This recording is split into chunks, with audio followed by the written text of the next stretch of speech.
What's up, YouTube?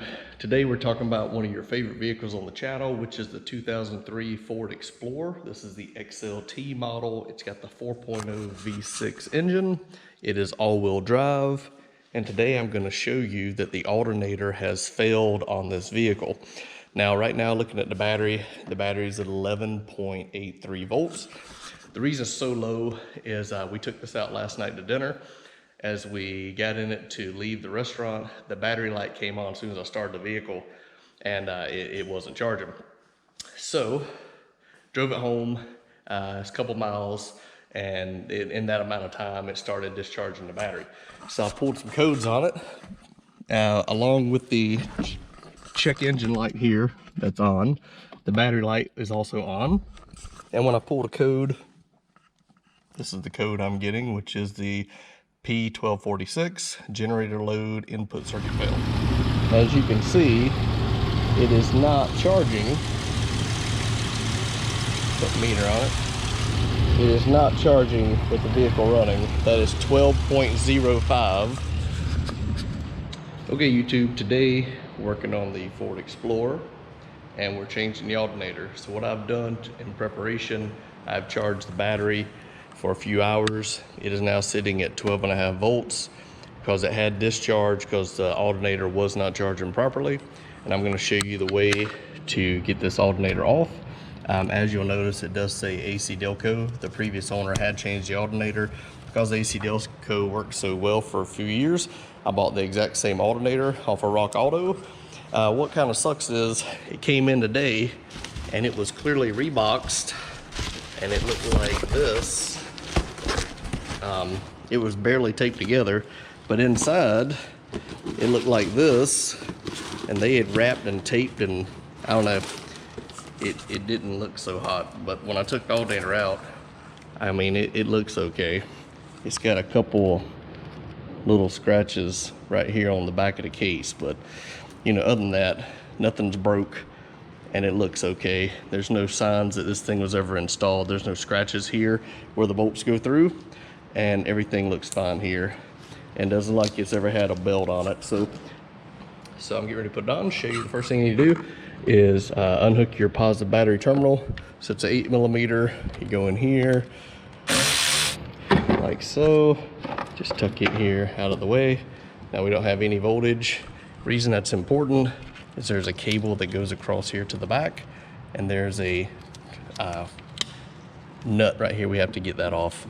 This cable will come off. That's the positive. That's where the alternator actually sends this voltage over to the battery to charge. You can put like a flat blade screwdriver in between right here while you pull, and that'll pop right off of there. This will come off. Pull this plug out of the way, and then I'll show you how to get the belt off. Okay, take our flat blade here, put it under this connection, and then see there, pops right off. And then this is actually a 10mm, so we can put that onto here like so, and take that right off of there like that, and then that is off. So now we've got the cable out of the way. We'll take this screw so we don't lose it, put it over here by the battery. And now we need to get the belt off. So there's a tensioner that's all the way down here. We can't see it. I actually have my ratchet on it right now. So what I'm doing here is I've got a ratchet down on the tensioner, and we're gonna put a breaker bar on it so we can just get some leverage. And I'm just gonna pull up on it. See there? I'm pulling up on it, just pulling tension off of the belt. See how the belt doesn't have tension on anymore? And I'm gonna try to hold the camera with this hand while I'm pulling tension off. Move the radiator hose so you can see it.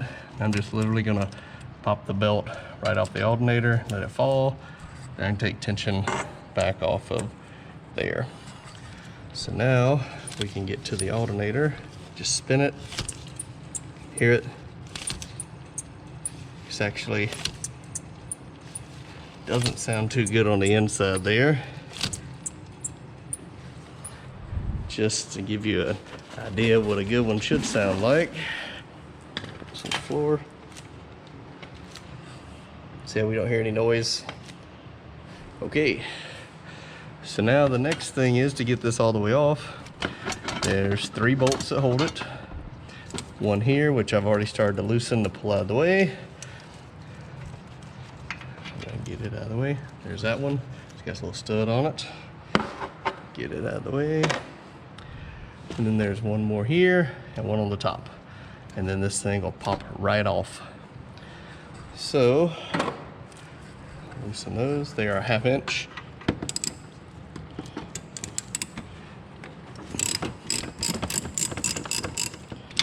One up here. Now you'll notice there's this little tab right here that just holds the wiring harness, this little Christmas tree connector. So when you take this off, you need to make sure it doesn't fall down.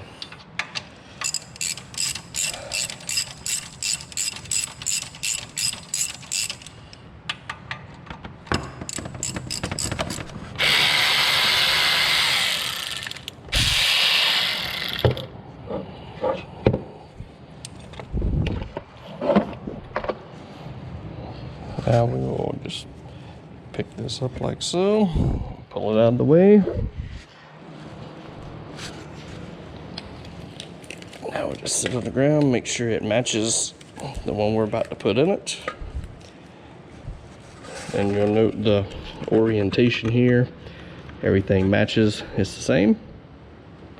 So we'll just take this nut off here before we transfer everything over. Take the old nut and put it on here, just because I like to use the new hardware just in case there's any discrepancy in the threads. All right, now we'll just reverse that, bring this over, line it up, take our bolt here like that. And now we'll just put the other bolts in it. Pretty straightforward. Like I was saying, this is not a very hard mod to do. Just safety. Take the battery terminal loose before you get started, just so you don't short anything out. And the biggest trouble people have is figuring out how to get the belt loose. And again, the easiest way I found is just a ratchet wrench with a handle. And I use like a jack handle to give me leverage. Pull it in, pop the belt off, then pop it back on. And you might have to make sure you got all the pulleys and everything lined up. And if you forget how they're run, Ford gives you a nice little schematic right here on the radiator cowl for a V8 or V6. Mine's a V6, so this is how it runs. So it shouldn't be a big deal to put it all back together.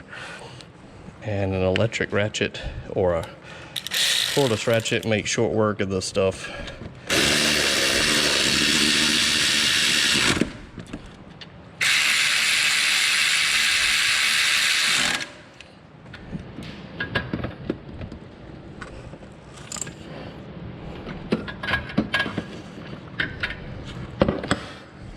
Make sure everything's torqued. I'll hook up my electrical connectors next. Put my Christmas tree in first. And then I'll plug this in here, snap. And then I'll put this in like so. Like that. Put the nut on it, like this.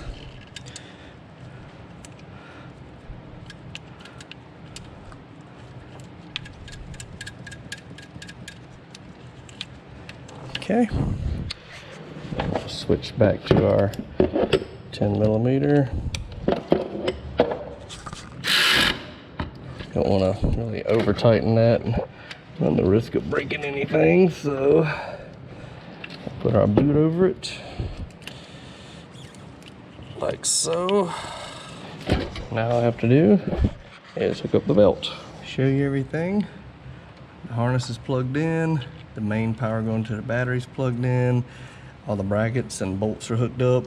The belt's hooked up. Make sure when you hook the belt up, all your pulleys are in line, your belts are lined up so that it doesn't kick the belt off.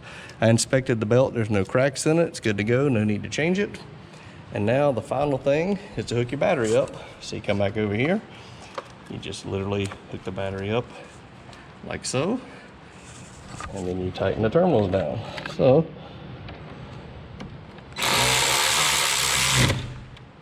that's all it is to it.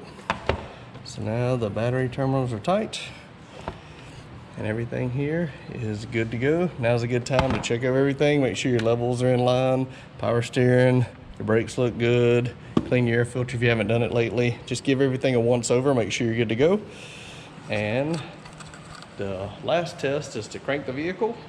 As soon as it gets up and running, we'll put our multimeter on it and we'll make sure it's charging the battery. Again, I told you the battery was about 12.5 volts. I think it was like 12.4 and some change. And we'll make sure it's over that. As long as it's over that, and it should be over 13, it means the alternator's charging.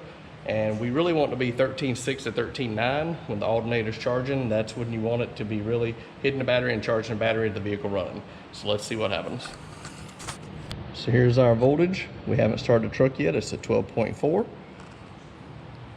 And now we're getting ready to start the vehicle.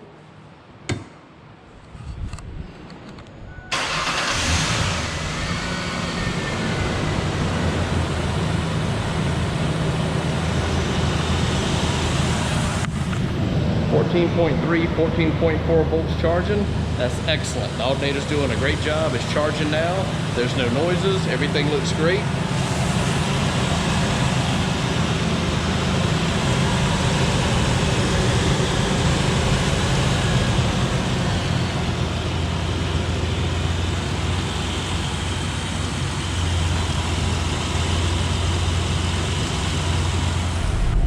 Well, it's running great. Charging good. Everything seems to be great so far. We'll get home, put a meter on it, see what our voltage looks like. But right now it's doing good. No check engine lights. Everything's great. All right, just got back from my test drive. Let's see what we got here. Looks like we're still rocking 14 volts, 14.1. And as the battery starts coming up on charge, the alternator doesn't have to work as hard, so the voltage regulator will make the voltage go down some. So where it started out at 14.2, 14.3, it'll go down to 14, 14.1. So the alternator's working great. Everything sounds good. Charging. So this thing is ready.